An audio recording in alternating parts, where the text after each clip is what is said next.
Hello, thanks so much for stopping by and checking out this week's course update video.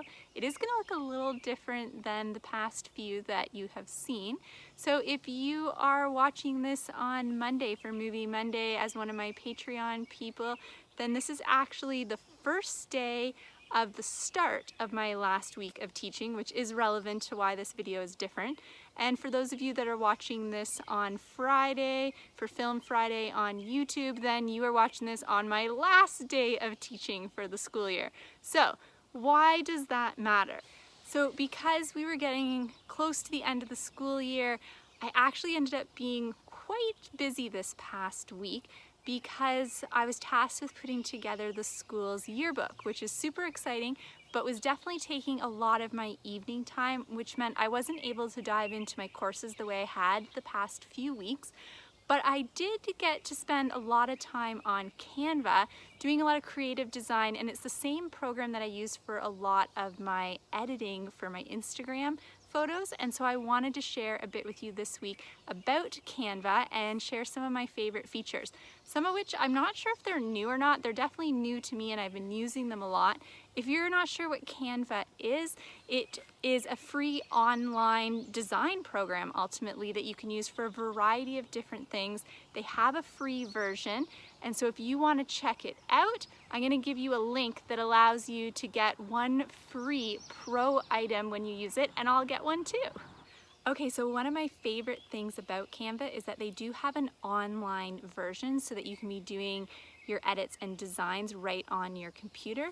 And this is how I've been doing most of mine for the past couple years that I've been playing around with Canva, but they do also have an app that you can download on your phone, and this platform's a bit newer for me, but now that I've started using it, I use it for a ton of things. So I'm going to talk you through how I actually use the online platform and the app together and what I use each of them for to do a lot of the designs that you've been seeing recently from me. So first of all, I use the online version to design all of my templates that I'm going to use for both stories and posts on Instagram and Facebook.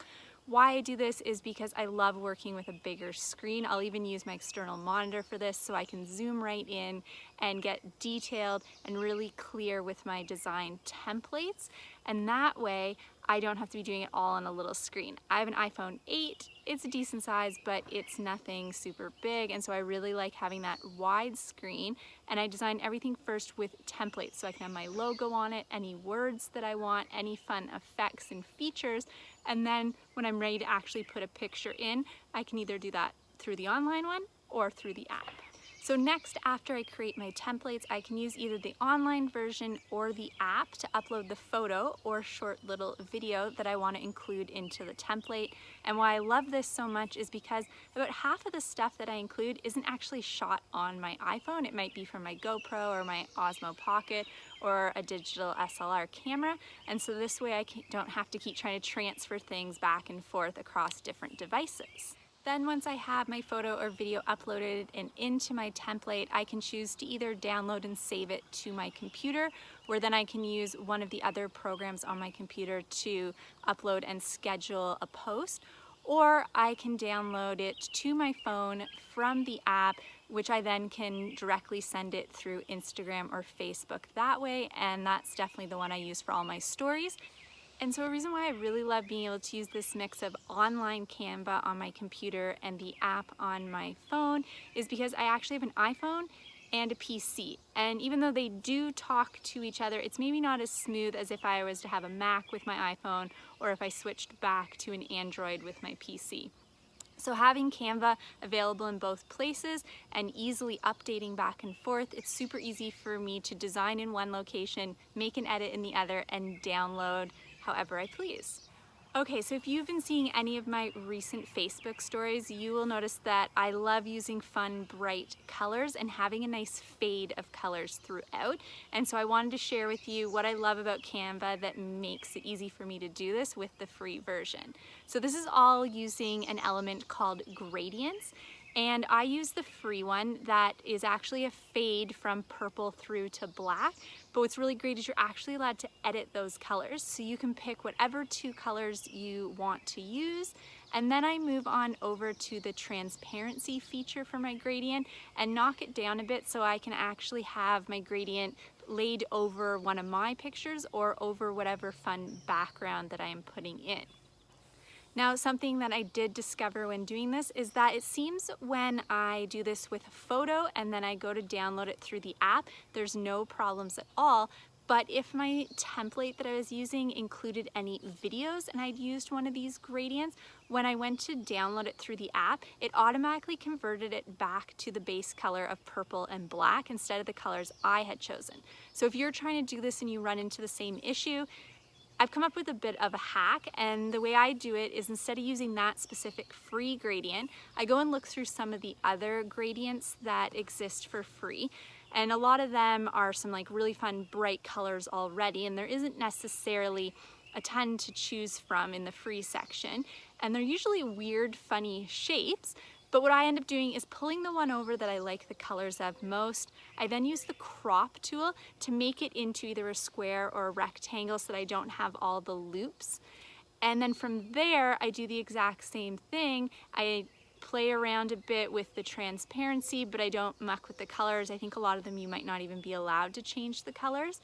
But I can play with the transparency, and I can change my background color to help work with this new gradient color to get the colors that I want. And for some reason, when I do it that way and then download it through the app, I don't run into any issues and the colors that I want are actually there. But I just love that flow of a transition of colors. So if you're looking to try and do that, definitely check out the gradients elements. Okay, and so the third thing I wanted to talk about is one that I don't think is a new feature at all. It was just one that I never really noticed before because I never had a need for it.